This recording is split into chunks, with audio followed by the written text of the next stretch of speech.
وقار سارا دن بالکل فریش رہتا، نہ اسے بھوک لگتی نہ پیاس ستاتی۔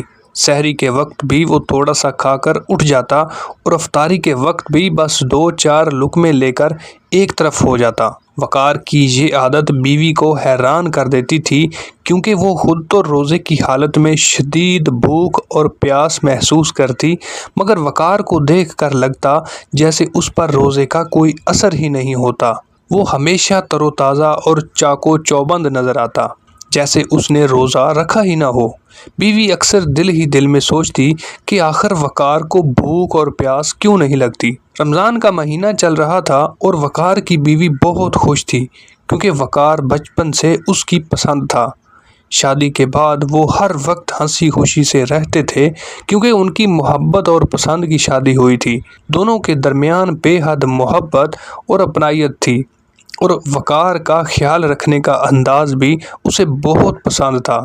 روزے کے دوران بھی وہ وقار کے لیے مزے مزے کی سحری اور افطاری تیار کرتی اور دونوں مل کر کھاتے۔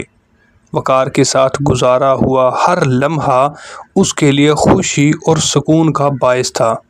اسے لگتا تھا کہ اس کی زندگی مکمل ہے، اور وہ ہر لمحہ اللہ کا شکر ادا کرتی تھی کہ اسے وقار جیسا شوہر ملا۔ وقار نے زندگی بھر کبھی روزہ نہ رکھا تھا، لیکن اس کی بیوی کے آنے پر اس نے روزے رکھنا شروع کر دیے تھے۔ بیوی کے لیے یہ بات خوشی اور سکون کا باعث تھی کہ وقار اس کی خاطر دین کے قریب آ رہا ہے۔ وہ سوچتی تھی کہ شاید اس کی محبت اور خلوص نے وقار کے دل میں تبدیلی پیدا کر دی ہے۔ ہر روز سحری اور افطاری میں وہ بڑے شوق سے وقار کی پسندیدہ چیزیں بناتی اور دونوں مل کر کھاتے۔ بیوی دل ہی دل میں اللہ کا شکر ادا کرتی کہ اس کے آنے سے وقار کی زندگی میں یہ خوبصورت تبدیلی آئی ہے۔ وقار سحری کے بعد نماز پڑھ کر فوراً کام پر نکل جاتا اور دوپہر 2 بجے گھر واپس آتا، لیکن حیرت کی بات یہ تھی کہ وہ واپس آ کر بھی بالکل فریش نظر آتا، نہ تھکاوٹ نہ کمزوری، جیسے اس نے روزہ رکھا ہی نہ ہو۔ جبکہ دوسری طرف وقار کی ماں اور بیوی سحری کر کے سو جاتی اور پھر ظہر کے وقت جاگتی تو بھوک اور پیاس سے نڈھال ہوتی، کمزوری چہروں سے جھلک رہی ہوتی۔ بیوی اکثر دل ہی دل میں سوچتی کہ آخر وقار کو یہ کیسی طاقت مل گئی ہے جو سارا دن کام کرنے کے باوجود بھی تازہ دم رہتا ہے، جبکہ وہ اور ساس چند گھنٹے کے روزے سے ہی نڈھال ہو جاتی ہیں۔ ایک دن وقار گھر دیر سے آیا تو اس کی ماں اور بیوی پریشانی سے اس کا انتظار کرتی رہیں۔ جب وہ گھر آیا تو ماں نے فکر مندی سے پوچھا، بیٹا آج اتنی دیر کہاں لگا دی؟ ہم تو پریشان ہو گئے تھے۔ بیوی نے بھی تیزی سے کہا، ہاں وقار، آج کیا بات تھی؟ روز تو وقت پر آ جاتے ہو، آج اتنی دیر کیوں ہو گئی؟ وقار نے سر جھکا کر ایستگی سے جواب دیا، وہ اسپتال چلا گیا تھا، طبیعت کچھ زیادہ خراب ہو گئی تھی، اس لیے دیر ہو گئی۔ یہ سن کر ماں اور بیوی دونوں چونک گئیں۔ بیوی نے فوراً آگے بڑھ کر فکر مندی سے پوچھا، ہسپتال کیا ہوا تھا تمہیں؟ طبیعت کیوں خراب ہوئی؟ وقار نے تھکی ہوئی آواز میں کہا، کچھ نہیں، بس کمزوری زیادہ محسوس ہو رہی تھی تو ڈاکٹر کو دکھانے چلا گیا۔ بیوی کی آنکھوں میں فکر مندی اور پریشانی نمایاں تھی، اور ماں بھی دل ہی دل میں گھبرا گئی۔ دونوں نے وقار کو سہارا دے کر کمرے میں بٹھایا اور پانی کا گلاس پکڑایا۔ بیوی کے دل میں طرح طرح کے سوالات اٹھنے لگے کہ آخر وقار کی حالت دن بدن کیوں بگڑ رہی ہے۔ پھر وقار اور اس کی بیوی اپنے کمرے میں چلے گئے۔ وقار تھکا ہوا بستر پر بیٹھ گیا تو بیوی نے اس کے قریب آ کر نرمی سے کہا، میں نے آج صرف پانی پیا ہے، سادہ افطاری کی ہے اور کچھ بھی نہیں کھایا۔ میں نے سوچا کہ تم آؤ گے تو ساتھ ہی کھاؤں گی۔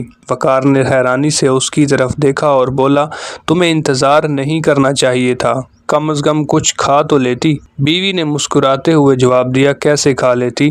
دل ہی نہیں مانا، تمہارے بغیر کھانا ادھورا لگتا ہے۔ وقار نے ایک لمحے کے لیے آنکھیں بند کی اور گہری سانس لی۔ بیوی نے فکر مندی سے پوچھا، آپ نے کچھ کھایا؟ وقار نے سر ہلاتے ہوئے ایستگی سے کہا، نہیں۔ یہ سن کر بیوی فوراً ساری افطاری کا سامان لے کر کمرے میں آ گئی اور وقار کے سامنے رکھ دیا۔ محبت بھرے لہجے میں بولی، چلو اب میرے ساتھ کھانا شروع کرو۔ وقار نے بے بسی سے نظریں جھکا لیں۔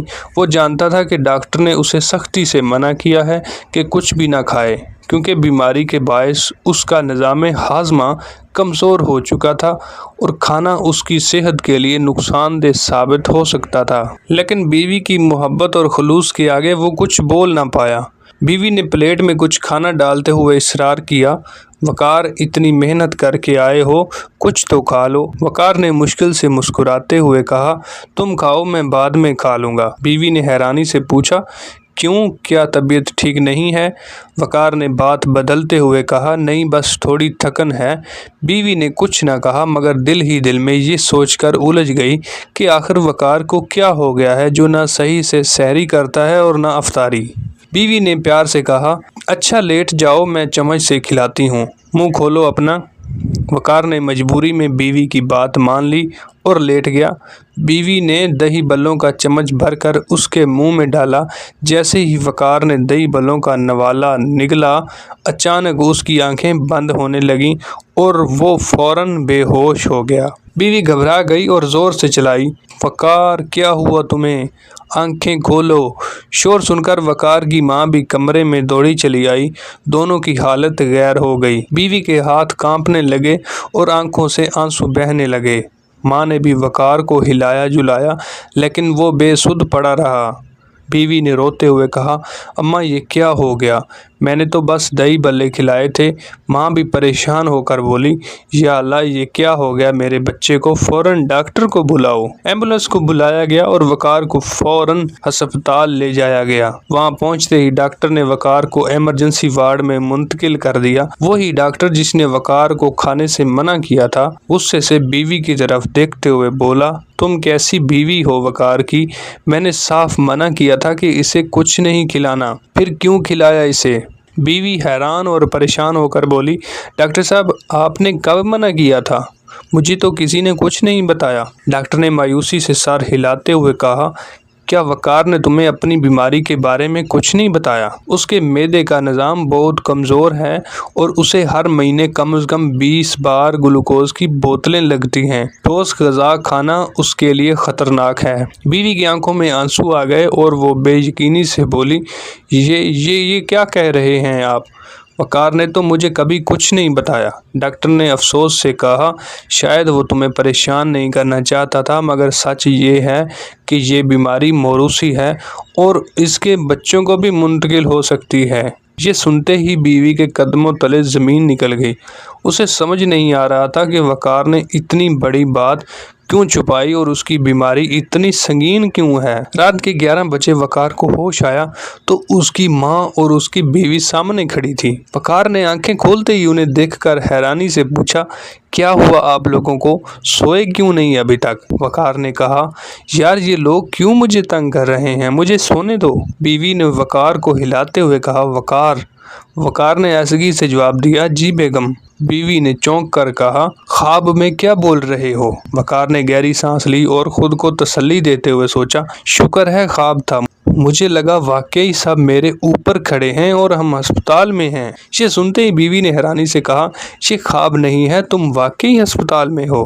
یہ سنتے ہی وقار کے چہرے کا رنگ اڑ گیا۔ اس نے ارد گرد دیکھا، ماں اور بیوی کی فکر مند نظریں اس پر جمی تھیں۔ وقار کو سمجھ نہیں آیا کہ یہ خواب تھا یا حقیقت، لیکن اب وہ سچائی کا سامنا کر رہا تھا۔ وقار کو ہسپتال سے گھر لے آیا گیا۔ گھر پہنچ کر بیوی نے وقار کو آرام سے بستر پر لٹایا اور پاس بیٹھ کر نرمی سے بولی، وقار، اگر حالت خراب ہو رہی ہے اور بیماری بڑھ رہی ہے تو روزے چھوڑ دو۔ مجھے امپریس کرنے کے لیے اتنا ٹف ٹائم مت لو۔ میں تم سے بچپن سے محبت کرتی ہوں اور ہمیشہ کرتی رہوں گی۔ وقار نے بیوی کی بات سن کر نم آنکھوں سے اس کی طرف دیکھا اور آہستہ سے کہا، میں نے کبھی نہیں چاہا تھا کہ میری بیماری تمہارے لیے بوجھ بنے۔ میں بس یہ ثابت کرنا چاہتا تھا کہ میں تمہارے لیے سب کچھ کر سکتا ہوں۔ بیوی نے مسکرا کر اس کا ہاتھ تھام لیا اور بولی، محبت قربانی نہیں مانگتی، محبت تو ایک دوسرے کا خیال رکھنے کا نام ہے۔ میں تمہاری خوشی اور صحت چاہتی ہوں، روزے نہ رکھنے سے تمہاری محبت کم نہیں ہوگی۔ وقار نے گہری سانس لی اور بیوی کے حوصلہ دینے پر مسکراتے ہوئے کہا، تم ٹھیک کہتی ہو، مجھے اپنی صحت کا خیال رکھنا ہوگا تاکہ تمہارے ساتھ لمبی زندگی گزار سکوں۔